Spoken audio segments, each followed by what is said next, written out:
एक आज ही ब्लूमबर्ग की रिपोर्ट जो है वो सामने आई है और ये रिपोर्ट जो है ये कहती है कि गुज़श्ता 3 दहाइयों के दौरान नवाज़ शरीफ ने दीगर सियासी मुखालफिन के मुकाबले पर बेहतरीन अंदाज में मुइशत संभाली। और इसमें यह भी कहा गया है कि एक हालिया सर्वे में जो बानी PTI हैं उनकी जो मकबूलियत है वो 57% थी, 57%, और नवाज़ शरीफ साहब की मकबूलियत थी 52%। लेकिन गुज़श्ता 6 माह में नवाज़ शरीफ साहब की मकबूलियत में 36% इजाफा हुआ है। पहले बहुत कम थी, अब बढ़ गई है। और 30 साल में सियासी मुखालफिन के मुकाबले में नवाज़ शरीफ की जो मुआशी कारकर्दगी है ये बेहतरीन है। नवाज़ शरीफ 8 फरवरी को इक़्तिदार में आने के लिए तैयार दिखाई देते हैं और बानी PTI अब भी मकबूल सियासतदान है लेकिन जेल में है। पाकिस्तान में महंगाई 30% के करीब है। पाकिस्तान इस वक्त IMF के बेल आउट पैकेज पे निसार कर रहा है। आने वाली हुकूमत को अवाम में गैर मकबूल पॉलिसियों को इख्तियार करना पड़ सकता है, ये जी कह रही है रिपोर्ट। तो इसमें मैं अमार आपसे सवाल करता हूँ कि ब्लूमबर्ग जो है वो कह रहा है जी कि नवाज़ शरीफ साहब की इकनॉमिक पॉलिसीज़ बड़ी अच्छी हैं और उनकी मकबूलियत बढ़ रही है। आप को कैंपेन में कोई इसके आसार नज़र आ रहे हैं? देखिए, एक तो बिल्कुल भी नज़र नहीं आ रहे क्योंकि इस वक्त लोग जो तंग हैं महंगाई की वजह से। हमारे इलाके की अगर मैं बात करूँ, ओवरऑल लाहौर की बात है, पानी जो है पीने के काबिल नहीं है, गैस इस वक्त नहीं आ रही। तालीमी इदारा हमारे हल्के में तो पिछले 40 सालों में एक नया सरकारी तालीमी इदारा नहीं बना और वहाँ जीना तो मुश्किल है ही, मरना भी मुश्किल है। इलाके का नाम भी तो बताएं ना। ये चुंगी अमर सद्दू, कैंची अमर सद्दू, ये सारा एरिया जो है ये तो गरीबों का इलाका है, इसलिए उसको लोगों ने ज़्यादा मैं उस पर तवज्जो नहीं दी। और कब्रिस्तान तक नहीं है लोगों के लिए, जो जीना तो मुश्किल है, मरना उससे ज़्यादा मुश्किल है। तो ये हालात हैं इलाके के, लेकिन ओवरऑल भी पाकिस्तान के अंदर लोग इसको खुश नहीं है। ब्लूमबर्ग का अगर मैं आपको बताऊँ, मेरा तो उनसे नज़रियाती इख्तिलाफ है। उनकी पूरी जो पॉलिसी है वो IMF वाली है, फ्री मार्केट वाली, कि बस आके आपने लेबर राइट्स ख़त्म करने हैं। जिसने ज़्यादा निजकारी की, जिसने ज़्यादा फ्री ट्रेड की, यानी बाहर से चीज़ों को आने दिया, वो बंदा बेहतर है मईशत को कंट्रोल करने में। और जो लोग थोड़ी सी इसकी मुखालफत करते हैं वो शायद कोई सोशलिस्ट हैं, कोई माजी के लोग हैं, हमें ज़्यादा ओपन करना पड़ेगा अभी भी, क्योंकि अब पाकिस्तान जो है वो 1 ट्रिलियन रुपीज़ तो सिर्फ IPPs के हमने देने हैं 2024 में। तो जो वाहिद प्लान है इनके पास वो 2 ही प्लान है। एक, वो मज़ीद निजकारी करेंगे, मज़ीद जो हमारे कौमी इदारे उनको बेचा जाएगा। दूसरा, जो UNDP की से ज़्यादा एक इंपॉर्टेंट रिपोर्ट आई थी वो ये थी कि सालाना जो पाकिस्तान में अशराफिया को मराहत मिल रही हैं वो $17.4 बिलियन, यानी 2700 अरब रुपए सालाना मिल रहे हैं अशराफिया को। ये फलाही रियासत है अमीरों की और गरीबों के लिए पीछे कुछ बचता नहीं है। सोशलिज्म फॉर द रिच भी इसे कहा जा सकता है।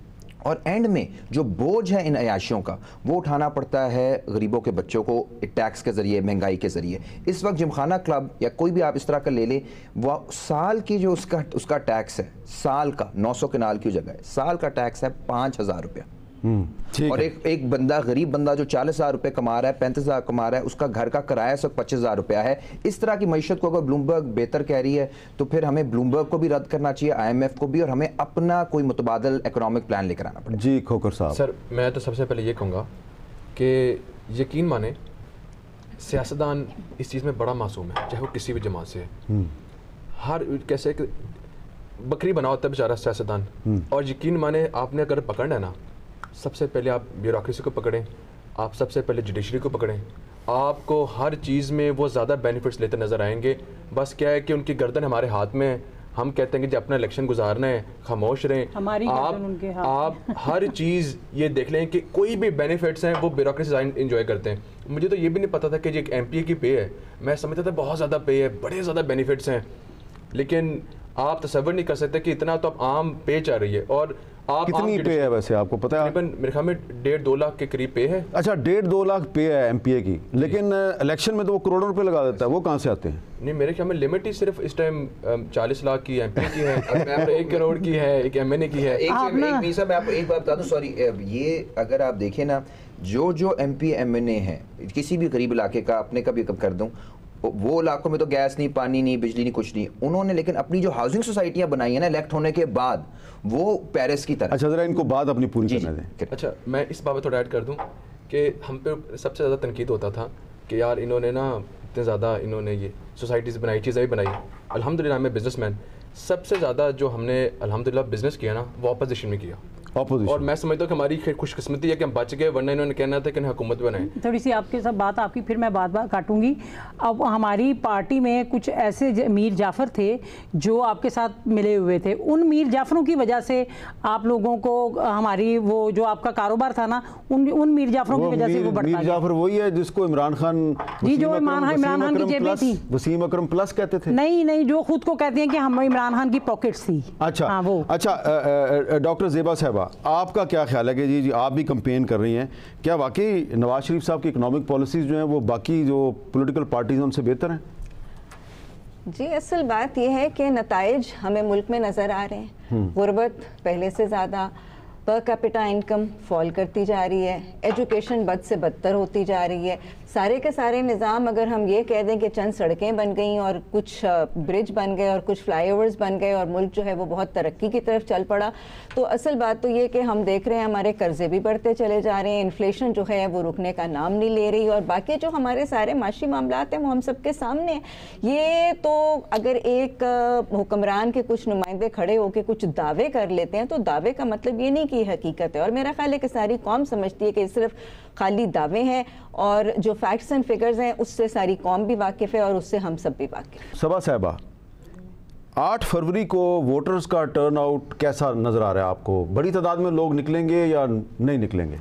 जी, मुझे उम्मीद है कि वो लोग बड़ी तादाद में निकलेंगे। वो इसलिए कि लोग ना दुबक के बैठे हुए हैं और वो वोट का इंतज़ार कर रहे हैं, क्योंकि उनके पास एक ही ये रास्ता है अपने आप को, अपनी वो कहते हैं जिसको जुनून निकालने का, अपना गुस्सा निकालने का, और एक ही रास्ता है उनका ना। अगर इलेक्शन फेयर एंड हो गए, फ्री एंड फेयर्स, जैसे कि वो हमारे वज़ीर आज़म भी कह रहे थे कि जो आजकल हैं कि भाई आपको इलेक्शन वो फ्री एंड फेयर इलेक्शन होंगे और आप लोगों को सबको इजाज़त है। इजाज़त तो जितनी है वो तो आपको मैंने बता ही दी है, जितनी जिस हद तक इजाज़त है हमें।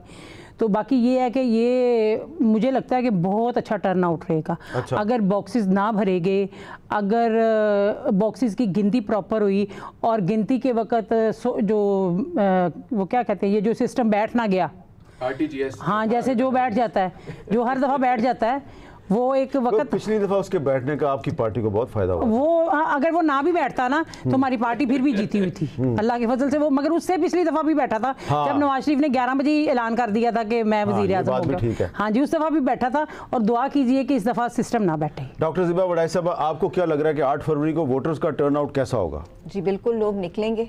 मैं तो जितना भी निकल के देख रही हूँ एक बहुत पॉजिटिव रिस्पांस है, और लोग मुतहर्रिक हैं, लोग तब्दीली चाह रहे हैं, लोग अल्लाह से दुआएं भी कर रहे हैं, और लोग भरपूर कोशिश कर रहे हैं कि मुल्क के हालात बदलें, क्योंकि जिस एक्सपोनेंशियल रेट के साथ मुल्क के हालात बद से बदतर हो रहे हैं, this is, I feel they have the last chance, they want to make a final try कि ये। So you think that this election is the last chance? अपनी कोशिश लोग बचाने की, मुल्क को बचाने की कोशिश पूरी करना चाहते हैं। आपका ख्याल है कि 8 फरवरी को आम आदमी का वोट जो है वो पाकिस्तान को स्टेबलाइज कर सकता है? स्टेबलाइज बिल्कुल कर सकता है, अगर मुल्क के लोग एक सही रास्ते पर चलें, अपने इरादे, अपने लगन, अपने फ्रेम्स ऑफ माइंड को चेंज करें, और अल्लाह की खातिर अपनी नियतों को खालिस करके मुल्क को बचाने के लिए, और जिस मकसद के लिए मुल्क बचा था उस मकसद के लिए अल्लाह से वादा वफा करके निभाने के लिए निकलेंगे, तो अल्लाह का हुक्म होगा और कुन फयकून। और वैसे मैं आपको बता दूँ, ये मुल्क कायम रहने के लिए बना था, नाउमीदी कुफर है, मायूसी गुनाह है। अल्लाह ने खुद कहा युज़हिरहु अलद्दीन कुल्लिही वलौ करिहल काफिरून। फैसल अयूब खोखर साहब, 8 फरवरी को टर्नआउट कैसा नज़र आ रहा है आपको? सर मुझे तो इंशाल्लाह ताला बहुत अच्छा होएगा। मुझे सबसे पहले समझ नहीं आ रही कि 8 फरवरी को मजलूमियत का दावा कौन करेगा, जिसने 5 साल अपोजिशन काटे, जिन्होंने 1.5 साल अपोजिशन काटी, या जो जमात में नहीं आए, बल्कि 5 साल ये कह रहे हैं कि हम भी मजलूम हैं, वो कह रहे हैं वो भी मजलूम है, वो कह रहे हैं इसमें फिर बेनिफिशरी कौन था 5 साल में? ये भी तक सवाल है ना। हम कह रहे हैं कि मैं तो समझता हूं जो बेनिफिशरी थे, जो पीटीआई की हुकूमत के 5 साल में जो बेनिफिशरी थे, क्या आपके ख्याल में वो अक्सर बेनिफिशरी पीटीआई छोड़ नहीं गए? नहीं, मेरे ख्याल में तो कि बेनिफिशरी पूरी पीटीआई जमात है। देखे ना, कहते हैं कि अगर तनकीद हम पे होती है तो उनसे भी पूछा जाए कि कौन है जो पैसा करोड़ों अरबों रुपए जो यहाँ से बाहर ले गए, करोड़ों अरबों रुपए जिन्होंने तोहफे लिए, मतलब कि बेनिफिशरी हम तो नहीं रहे ना। ये रोना धोना का दावा तो हमें करना चाहिए। 5 साल ऑपोजिशन तो हमने काटे हैं। अब केयर टेकर गवर्नमेंट आती है, वो कहते हैं जी वो भी हमारी है, ये तो हर एक का रोना धोना है। जो हुकूमत से निकल जाता है वो कहता है जी मैं रो पड़ा, मैं मर गया, मुझे निकाल दिया। 18 महीने पहले आप लोगों की 18 माह की हुकूमत थी आपकी, और उसमें आवाम रो पड़ी है। वो आप कभी हमारे हलके में जाएं तो लोगों का हाल देखें। ये 18 पीडीएम की हुकूमत आप लोगों की थी ना, उसमें नून लीग थी, पीपल्स पार्टी थी, आप लोगों की थी, तो लोगों रो पड़े हैं, लोग रो पड़े हैं, लोगों ने वो क्या कहते हैं खुदकुशियाँ कर रहे हैं लोग, और बहुत बुरे हालात है लोगों के। बिजली आप देख लें, इमरान खान बिजली को कहाँ छोड़ के गया था, अब 90 रुपये का यूनिट है, 90 रुपये का यूनिट है। गैस का बिल लोगों का 25 हज़ार रुपये गैस का बिल आ रहा है, कैसे अदा करेंगे? एक बंदा जो 1000, 1200, 1500 रुपये दिहाड़ी लेता है, उसने बच्चों को रोटी भी खिलानी है, स्कूल भी लेके जाना है, और पेट्रोल भी डलवाना है। पेट्रोल की हालत आपके सामने है। मेरे ख्याल में ये उस दिन से स्टार्ट हुआ है 2017, जिस दिन सुबह 11 बजे स्लाइड चली थी ना वज़ीर आज़म नवाज शरीफ नहल, उस दिन से आज तक ये मुल्क स्टेबल ही नहीं हो पाया। दैट डे एंड टुडे 6 साल में मुल्क स्टेबल ही नहीं हो पाया। आपने फिगर्स मैच करने तो उन फिगर्स को मैच करें।